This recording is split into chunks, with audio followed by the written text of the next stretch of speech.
uThoko Mashiane oneminyaka engama-67 wabe eyilungu leANC waphinde waba uthisha kanye nomphathi womasipala uthi ulungele umsebenzi. This country needs to be fixed, and it can be fixed with our core values as ActionSA. We want economic prosperity, and it's easy to do it. Our province is fertile ground to do those things. yeActionSA yethembisa ngokuthi izobeka phambili ukuhlinzeka ngezidingo nqangi. This province needs fixing. We have come across many communities who do not seem to have enjoyed any benefits of democracy. No electricity, no sewer lines, no water connections. And this has to be addressed. Umengameli weqembu uthi izigidi zabantu seyilahle ithemba.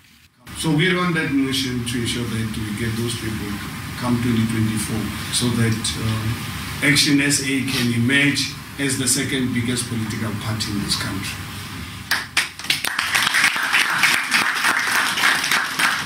And when we emerge as the second biggest political party in the country, this is a big statement I'm making, and I'm unapologetic about this.